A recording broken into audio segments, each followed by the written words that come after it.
As you know, we use this platform to share stories of resilience. And today I have a very special guest.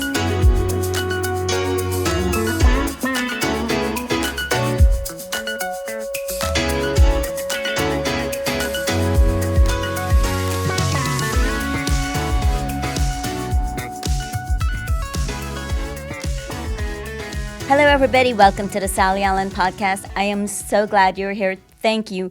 Because we are launching season 2, and that is so exciting. Season 1 has been a huge success. We recorded over 60 shows. No, we recorded and released over 60 shows. And there were tears, there were emotions, there was just sadness, there was joy.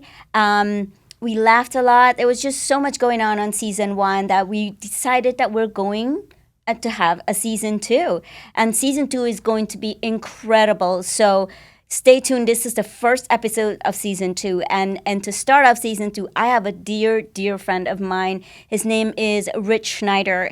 He is the reason I'm probably sitting here today doing this podcast, because he is a great male ally. I'll tell you more about that. But I want to introduce Rich Schneider to the Sally Allen Podcast. Rich, welcome to the Sally Allen Podcast. Wow, it's just great to be here, Sally. Finally. Yeah, he was just complaining that I invited him onto season 2, but he's not talking about how crazy his schedule is to try to get him on season 1.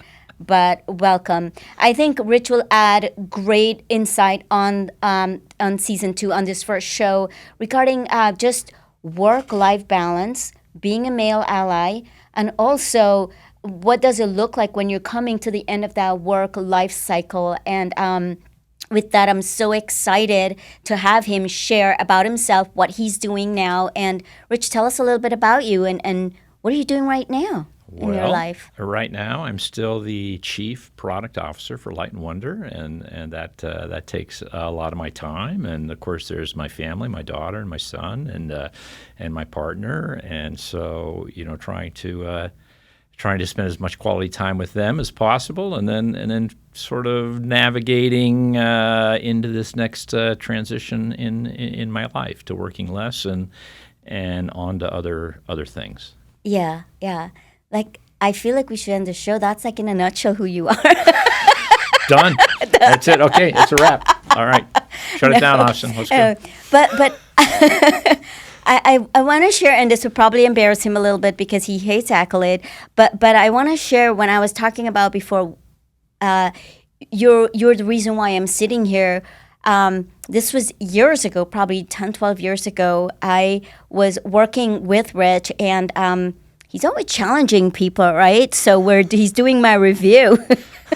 And I'm asking him, what do I need to do to get to that next level? And he just said, why don't you go to your desk, sit down, and think about what you want to be when you grow up? And he's my friend also, and you have to have that good relationship to understand that that's coming from a really good place. And I took it to heart, and I went and I said, what do I want to be when I grow up? But I think, and correct me if I'm wrong, I think you would see something in me that I didn't see in myself. Is that right? I think that's right. I think you were a person that took great pleasure in taking care of other people, right?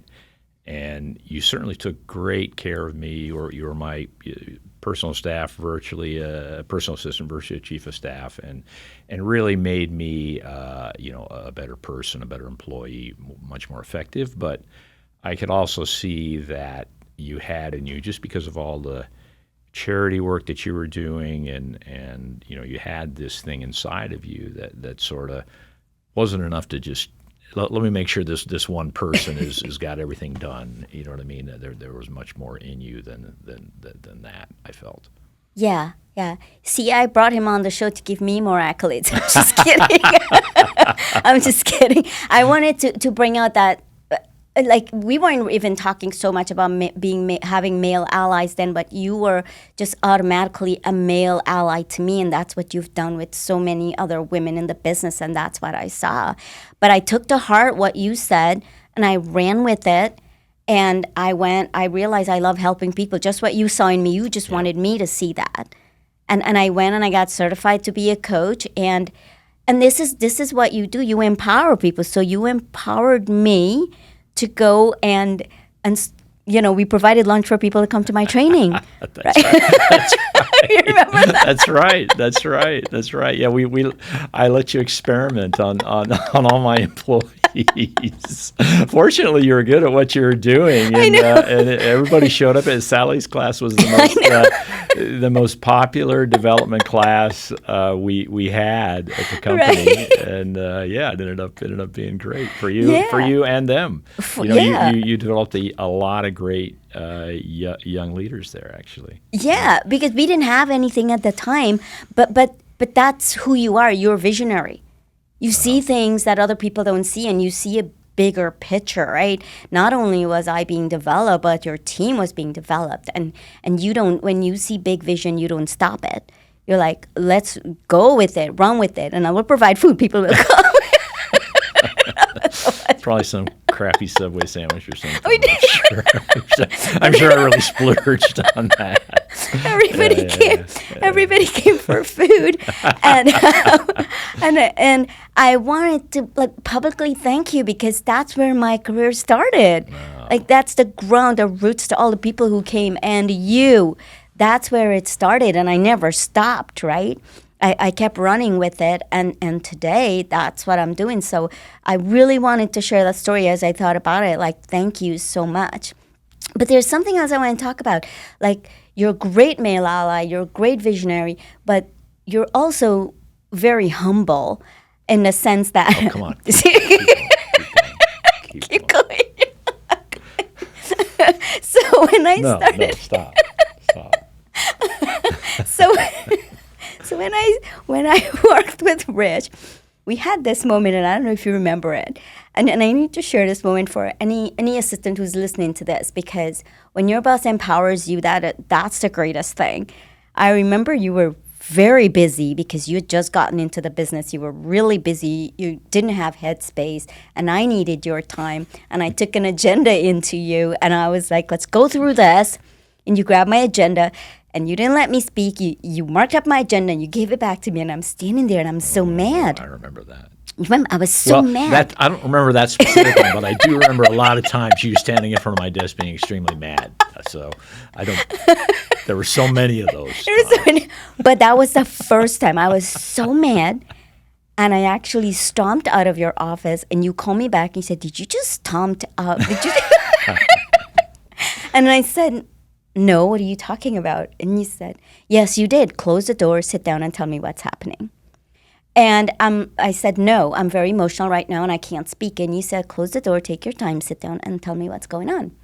And I told you. And the things I told you was, when I'm talking to you, I'd like you to look at me. Pretty basic stuff. Pretty basic stuff, right? And I'm like, actually, do active listening, pay attention to me, blah, blah. But what you said, the type of leader you are, and this is what I'm trying to say, the type of leader you are, you're like, what behaviors do you want me to change? And I've never heard that from a leader. Mm-hmm. I've never heard that from a leader, but you said what behaviors you want me to change. And I want to segue into the next section with, I know those ethics, they came from somewhere. So talk to me about that. Oh boy, I don't know where they came from. I think it's just important to try to treat people with respect, and in those moments where you are overwhelmed, it's very difficult to do, right? And so, you were always great at telling me what you wanted and what you needed, and when I cross those boundaries, and we all do that. We're all human beings, right? And we all do things we went, oh my God, I shouldn't do that. So, where it comes from, I just feel like in business or in life, you just don't get anywhere without people on your side, without building a team, without having people that help you and support you, and you doing the same for them. So, even though I'm an extremely introverted person, I've just learned that, and so I think making sure you're doing those decent things and truly listening to people and truly trying to hear what they say, I think that's pretty important if you want to go somewhere. Because you're not going to go anywhere without that. Yeah, I like that a lot, listening to people. So when you look back on your career, if there was something you would do over, what would that be? I think I just learned really late in life that you really needed to take a stand, and you really needed to do things that you believed in, and that might have a lot of personal risk for you, and might even result in you losing your job. But if it was about principles, and if it was about things that you truly believed were for the good of the company, and they were important, they weren't some frivolous thing, then you should stand by that, and you should be willing to stand up and lose your job. And I think for a large part of my career, while I was raising my family, and I was much more worried about that, right? And I think it's very, very common for young people, but it was only in doing that, only in being willing to take risks, which I knew I would get fired for if I was wrong, only willing to stand up and say, no, this isn't right, that really once that switch flipped for me, then I became a true leader, a true executive. And that could have happened 10 or 15 years earlier in my life, I would say. And I've seen you done things that I have not seen other leaders do. You're not afraid to take risk. You're not afraid to tell people what you think. You're just not afraid to push forward. And it's a good or a bad thing. Yeah. But where did that resiliency come from to stand firm in what you believe in? Yeah, boy, I don't know. That's a good question. I think I just think it just comes with maturity. I really think. Yeah, It just took me way too long to become a mature adult, I think. I think it's really, everything comes from your parents. Everything comes from how you were born. Yeah. My dad was a hardworking German guy, that ethic, and my mom was this loving person that just provided love and caring, and so I'm sure some combination of that made it all work out. Yeah. So I want to talk about something huge that you did a few years ago, and we were all on your blog journey following you with this, and that just really made me think about when we talk about resiliency. That is the epitome of resiliency. You sailed across from South Africa to Miami. And I remember there were times you would send us video and you're like, it's a party and we're having a storm and I'm praying like you're okay. Like that was a 3-month journey, I think, right? It's 34 days. 34 days. 34 days. Talk to us about, what lessons did you learn in that, and where was the resiliency in that? Because that couldn't have been easy. Yeah, well, you're stuck on a very small boat in a very big ocean, so there was a challenge involved in it. But the challenge there was understanding the risks and then mitigating them, and the technology's there, so it's not quite as scary as you might think. So learning what you needed to do was a big part of that. Being prepared, the boat had backup after backup and all that sort of stuff. And then just you're there. There's 3 people on that boat. It's a small boat. It's a 52-foot boat, and you have tremendous dependency on each other, and you become quite close. When it was funny, we got off the boat and there was 3 of us, and the guy, I've sailed a fair amount, but he's sailed much more. And he says, "You watch, we're going to get off this boat, and we won't like being apart." And he was right. We got off the boat and we rented a house, and my daughter came to visit with us, and we were staying in the house for 3 or 4 days. And he'd say, "I'm going to go to the store," and okay. I'd call him. How are you doing? Are you okay? Everything okay? Because we were so used to being together, right? And relying on each other. On the boat, if I couldn't see my son went with me, and I don't see where Eric is, right? and just total panic. That's all. That's the worst thing that can happen. You fall overboard, and I'd look in and I'd see his big toe, hanging off the end of his bed. I go, okay, I'm all right. So, but really, going back to what I learned there, what I really learned was something much bigger in life, and that was this was my dream, right? My dream was I was going to retire and I was going to sail around the world, right? And that's a very me dream, right? I'm going to buy a sailboat. It's me. I'm going to do this. I'm going to do that. And I did that me thing, and it was fun, and I got to learn a lot. I had a great adventure. Saw this beautiful natural world which most people don't get to see, and it was truly incredible. But I realized, and that was my retirement, kind of. Yeah. And I tell everyone, I failed retirement because I'm going to sail around the world someday. I will do that.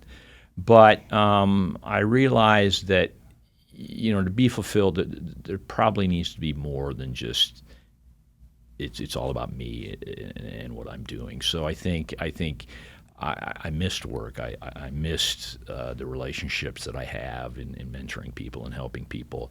And so I realized probably just saying, nope, I'm gonna go focus on me and sit on a beach and do all my goofy sailing things. That's probably not going to be enough for me. And so I failed retirement the first time, and now every time I see somebody that's retired or about ready to retire, I ask them, what are you doing? How are you going about it? And I try to learn from people that are successful in this time in their lives, and people that aren't. So I'm sort of still on that journey, but I know what doesn't work now, and now I'm sort of framing up, okay, what will work.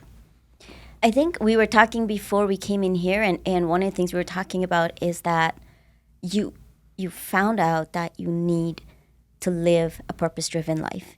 You need purpose in your life. And the first time, just you being your purpose wasn't fulfilling for you.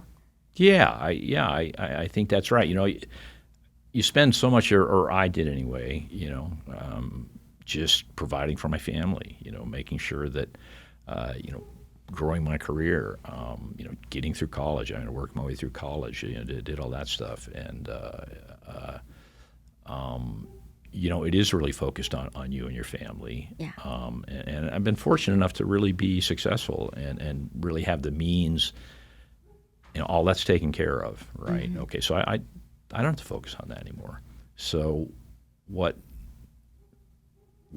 do I get meaning out of?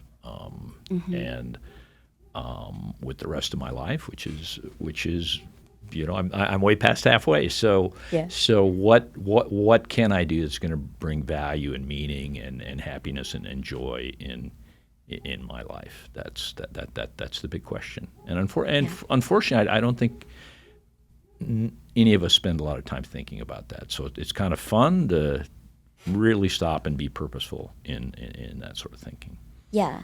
And we'll come back to that, but I want to go back to if there are young executives listening to this, what advice would you give them for, if they're young in their career journey in terms of their families? I know a lot of people have to put work first before their family, and some people, you work really hard, but you're intentional on providing for my family. What advice would you give to young executives that's out there trying to make it? Yeah, look, there's no doubt when you're young, when you're in your 20s and your 30s, there's no doubt that working hard pays off, right? Yeah. I mean, that's going to launch your career. That's going to set who you are. That's going to build the experiences you have there are going to be this tremendous foundation, right? And I see these young people now that are at 40 now that are just so far ahead of me, because they've pushed really hard through those years and are really just these outstanding, so smart young people. So there's no doubt you do have to do that. You do have to work really, really, really, really hard. But look, I do think you need to somehow figure out how you have time for your family, how somehow you create an infrastructure, or a time management system that lets you spend key, critical, meaningful moments, with your spouse and your children. And if you're not doing that, it ends up bad, right? It ends up, not working out for you. And that's a shame. I think that happened to me, and I look back and I say, yeah, I worked really, really hard, but there were times when I probably could have been there as a better parent, as a better partner. So I'd say don't forget that. But yeah, you're going to be working really hard. Yeah. So that's a good segue to my next question. Like, do you have any regrets? Like, what is your big regrets throughout your working career? I think I said it before. It was just really not recognizing that you if you want to be a leader, whether that's a person leader within a company or you want your company to be a leader, you have to be willing to do things that other people won't do. You have to be willing to do things that scare other people. Oh, right? I've seen that already. So you actually have to. You have to look at risk and you have to say, "Oh, I like that risk, right? I want to move towards that risk because with risk comes reward." And I was an engineer. You're taught as an engineer to mitigate risk, to actually stay away from risk, do everything you can to mitigate risk. Well, that's of course you do everything you can to mitigate risk, but you don't ever run from it, right? Because being willing to do things that other people are afraid to do is how you become a leader and how your company becomes a leader and how you do things that change industry and make big impact. I wish I would have learned that in my 20s. I didn't learn it until I was in my 50s, actually, which is way too old. But I think that goes back to what you said before. That comes with experience. It does, yeah. Yeah, because as you do and you take these risks and you see they're rewarding, you continue to take bigger and bigger risks throughout your career. Yeah, I think it's also confidence too. I think I probably lacked confidence. And have confidence in yourself, right? And bet on yourself. I think. Yeah. So, what do you consider is your biggest accomplishment? Well,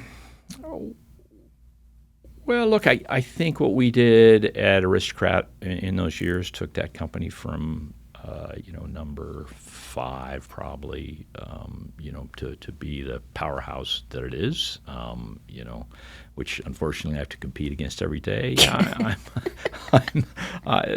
I'm really proud of that. I'm proud that it was a team effort. I'm proud that when I left that job, I left it with some very, very great folks now that I'm just super proud of their success and, all that team over there. I feel like, we built a great team over there that really was values-based, was a principled team, and also a team that just got after it and just got it done. So super proud of that, and now proud of the fact that providing or doing that sort of all over again at Light and Wonder with some of the same people and some new people, and so I'm quite sure I'm going to be extremely proud of that in the coming years. I already am.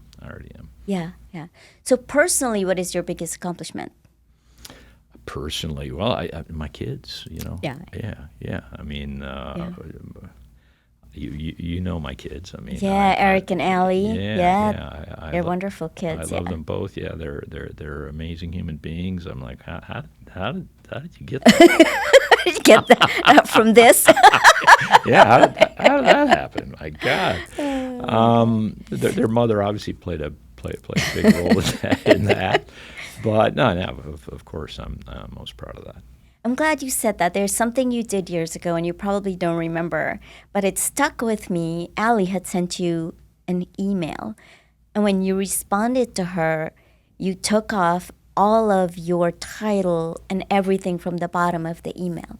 You were just responding as dad. I don't know if you remember that. And it really stuck with me, like you were so busy, but you took time to actually be her dad. Yeah. And not mix it up with being that executive. You were very intentional about doing that. You don't remember that, do you? Yeah.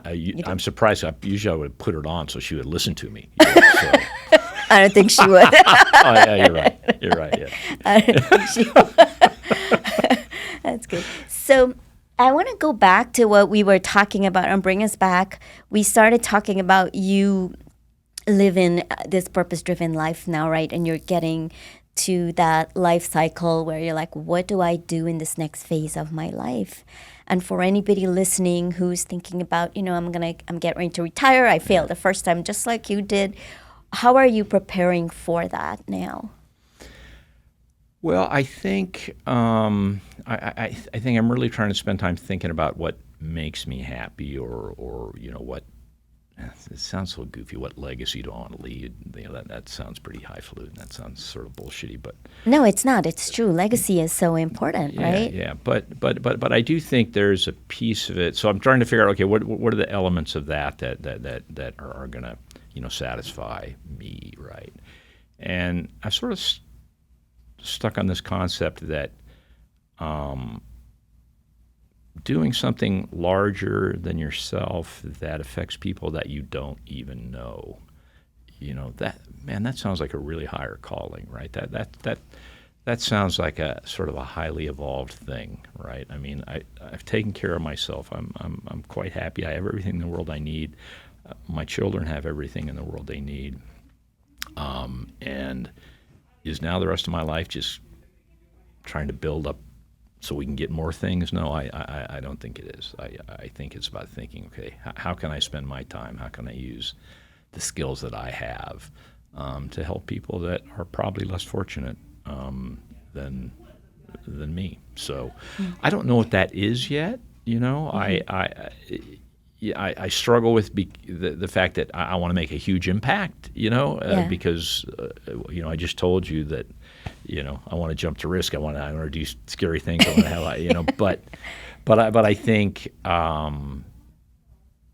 think that's sort of difficult to do in that world. So, how do I come into that space? How do I figure out what's meaningful for me? I know there's things that I care very deeply about education. I care about the environment. I care about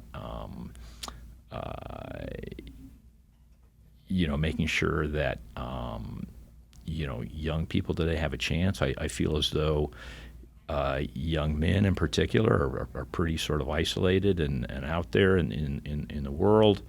Right now, if you're a person in your 20s for the first time in America, you're not going to be as well off as your parents. Mm-hmm. That's a problem. That's a problem, yeah. That's a real problem, right? And so I see things like that really resonate with me. I was once a young kid, didn't know what I wanted to do, had to work my way through college and was fortunate enough to figure all that out and been blessed with people that really, really helped me. So, how do I do that? How do I help other people, or how do I set up some sort of infrastructure that helps people like that? I think that's really scary to me, that in our society today, people are not as well off as they once were and don't have a choice to be. That to me is sort of a path towards societal breakdown. I mean, I hate to sound overly dramatic, but I feel that way. So I don't know how I solved that, but I sort of narrowed it down. Well, if anybody's going to solve that, it's going to be you. Okay. Did I rub off on you a little bit, Rich? There you go. All right, thank you. You're right. I need confidence in myself. Thank you, Sally.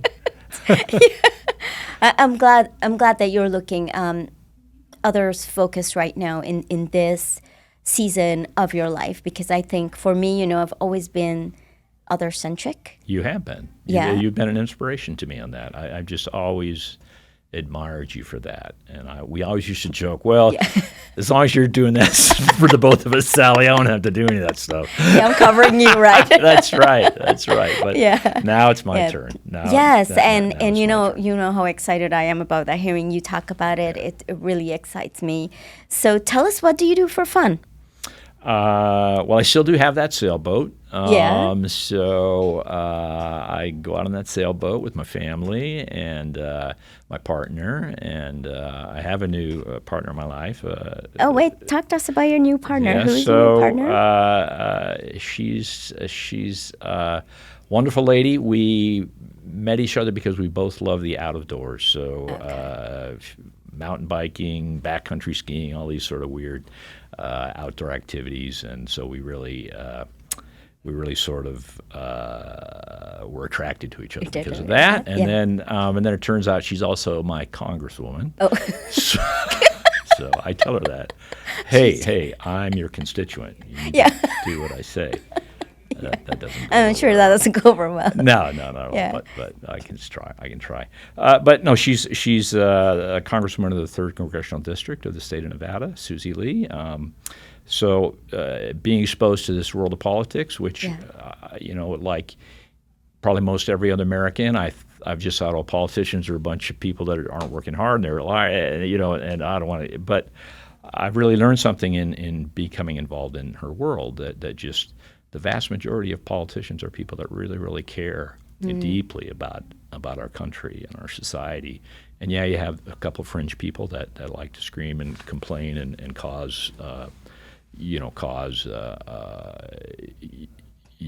conflict. But by and large, these are people that really, really care about our country, care about the causes that are important to us. And so that's been a real fun learning journey for me. To meet these people. It's just it's fun. Rich, any parting words before we close today for our audience? No, thanks for having me on as your 60th guest. I would say it's just great to see how you've evolved and grown as a human being. You were. And when you look across the arc of your life, everything that's happened to you, you're a remarkable person. You're an absolute inspiration to me, and I know many others. So thank you. Oh, Rich, you can make me emotional. Well, thank you. It was fun having you on the show. And friends, thank you so much for watching, and until next time.